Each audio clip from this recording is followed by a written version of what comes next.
السلام علیکم ورحمۃ اللہ وبرکاتہ. الحمد للہ رب العالمین وبہ نستعین والصلاۃ والسلام علی سید المرسلین محمد وعلی آلہ وصحبہ اجمعین الی یوم الدین. اما بعد قد قال اللہ عز وجل فی القرآن المجید والفرقان الحمید اعوذ باللہ من الشیطان الرجیم بسم اللہ الرحمن الرحیم ولا يجرمنكم شنآن قوم على ألا تعدلوا اعدلوا هو أقرب للتقوى.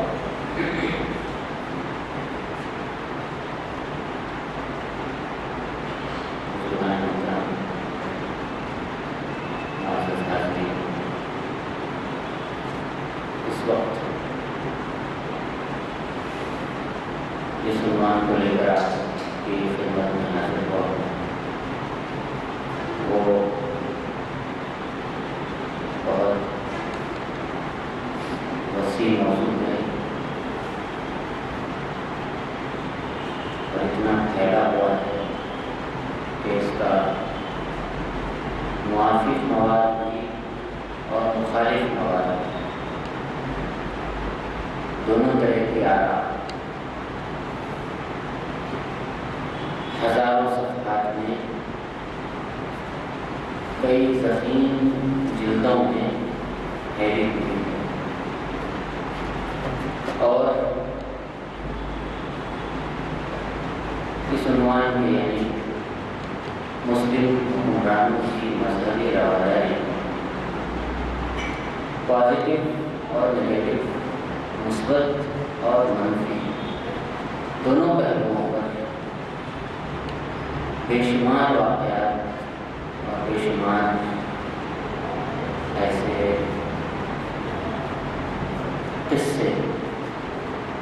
جن میں بعض میں واقعتاً سچائی ہے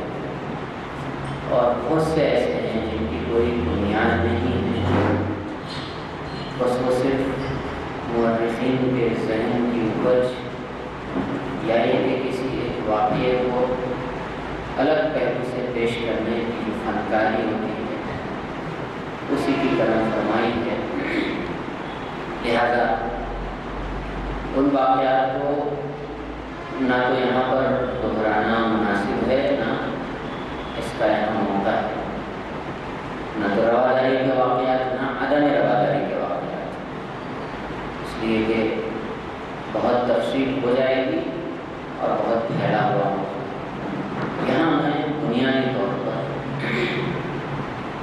2-3 نکات پر بات کرنا چاہوں گا۔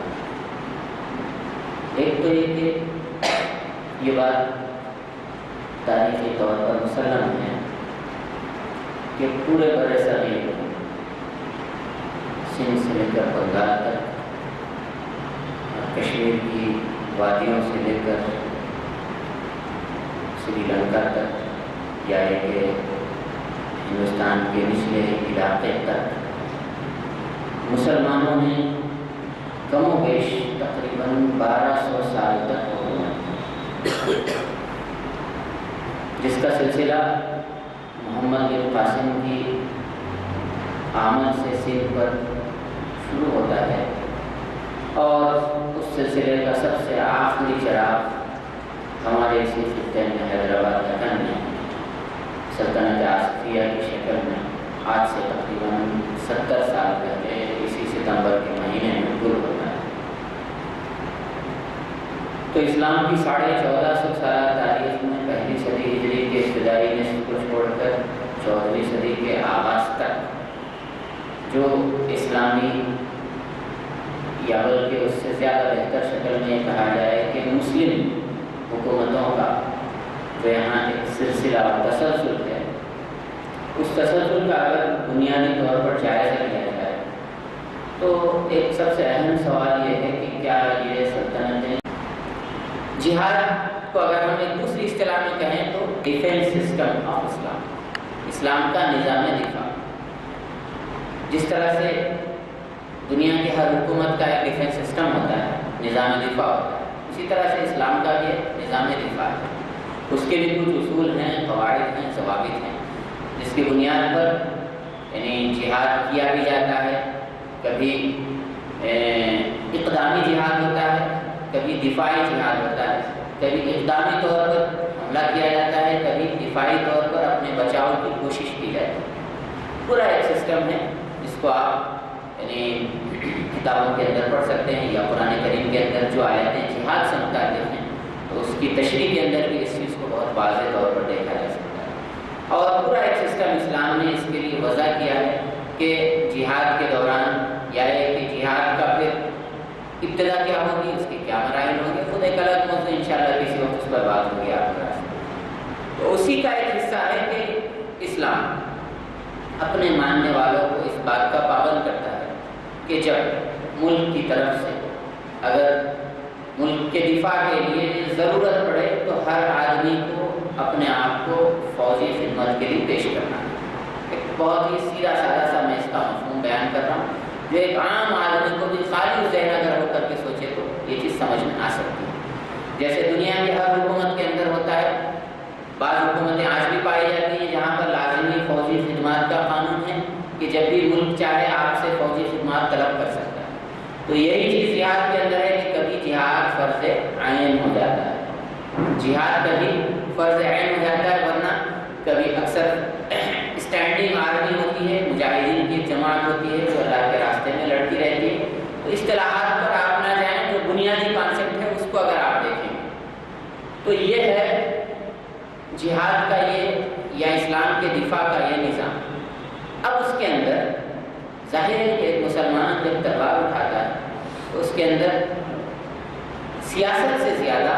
اللہ تبارک و تعالیٰ سے اجر و ثواب کی امید کا عنصر زیادہ کار فرما ہوتا ہے۔ تو اب اس جذبے کے تحت وہ کسی ایسے آدمی کو تلوار اٹھانے پر یا اپنے ساتھ فوج میں شامل ہونے پر مجبور نہیں کر سکتا جو اسلام کو نہ مانتا ہو، جو اللہ پر یقین نہ رکھتا ہو، یعنی غیر مسلم۔ لہذا اسلام کا جو نظام دفاع ہے، نظام جہاد ہے، اس کے اندر غیر مسلم نظام حکومت کے اندر غیر مسلم کو فوجی خدمات کے لیے مجبور نہیں کیا جا سکتا۔ فوجی خدمات کے لیے غیر مسلم کو مجبور نہیں کیا جا سکتا، بلکہ وہ آدمی جو اسلامی حکومت کے اندر اپنے آپ کو شامل کر لیتا ہے اور اسلامی حکومت کی شرائط کے ساتھ مفاہمت کرتے ہوئے، جیسے دنیا بھر کے اندر جہاں بھی آدمی جاتا ہے، رہتا ہے، بستا ہے، تو وہاں لا آف دی لینڈ کے حساب سے اپنے آپ کو رہنے کا تابع بناتا ہے، تو اسی طرح سے اسلامی حکومت کے حدود میں بھی رہنے والا جو بھی آدمی جس مذہب سے بھی تعلق رکھتا ہو، اگر وہ ان شرائط کو مانتے ہوئے رہنے پر اپنے آپ کو آمادہ کرتا ہے، اگر وہ غیر مسلم ہے تو پھر مسلم حکومت اس کو اس بات پر مجبور نہیں کر سکتی کہ وہ مسلمانوں کے ساتھ فوج میں شامل ہو، بلکہ الٹا مسلم حکومت کی ذمہ داری ہوتی ہے کہ وہ ان غیر مسلم افراد کی، غیر مسلم اقلیت کی حفاظت کرے اور ان کی جان کی اور مال کی اور ان کے کاروبار کی حفاظت کا ذمہ ہے۔ تو ظاہر ہے کہ ایک طرف تو ان کو فوجی خدمات سے استثناء دیا جا رہا ہے، ایکسکلوژن ہے ان کے لیے کہ ان کے اوپر فوجی خدمت لازم نہیں ہے، دوسری طرف اسلامی حکومت کی یہ ذمہ داری ہے کہ وہ ان کا تحفظ کریں۔ تو یہ دونوں چیزوں کے ساتھ ساتھ ایک نامنل ان کے اوپر ایک ٹیکس یا ایک چارج ان کے اوپر عائد کیا جاتا ہے، سیکیورٹی چارج جس کو ہم کہہ سکتے ہیں، کہ جس کو پے کرنے کے بعد وہ اس بات پر یعنی حکومت کی، اسلامی حکومت کی پابندی ہو جائے گی کہ وہ ان کی حفاظت بھی کریں اور ان کو فوج میں آنے پر مجبور نہ کریں یا اپنے جان پر کھیلنے پر مجبور نہ کریں۔ تو ظاہر ہے کہ یہ بہت ہی سیدھا سادہ کانسیپٹ تھا، اس کو بعض مورخین نے، شرپسند مورخین نے اس کو اس طرح سے ایسا بات کا بتکڑ بنایا اور اس طرح سے پیش کیا کہ ایک یہ ظالمانہ ٹیکس ہے جو مسلمانوں یعنی مسلم حکمرانوں کی طرف سے غیر مسلموں پر لگایا جاتا ہے۔ اور دوسری بات یہ بھی حقیقت ہے کہ اتنی سادگی کے باوجود بھی، چونکہ جیسا کہ میں نے آپ کو بتایا کہ ان مسلم حکمرانوں کی تلوار اگر چلی بھی ہے تو یہ مذہب کے لیے نہیں چلی یہاں پر، بلکہ حکومت اور سیاست کے لیے چلی۔ اسی طرح سے جزیے کا بھی جو قانون رہا وہ اسلامی دور کے ان 1200 سالوں میں چند ایک حکمرانوں کے پاس لازم رہا، باقی اس سے بڑھ کر کے یعنی اس پورے دور کے اندر بہت کم اس کی مثالیں ملتی ہیں، بہت کم بادشاہوں کے یہاں اس بات کا تذکرہ ملتا ہے جنہوں نے جزیے کو نافذ کیا۔ اسی طرح سے زبانوں کی سرپرستی، میں سمجھتا ہوں کہ جزیے کے بارے میں اتنی بات آپ حضرات بہت اچھی طرح سے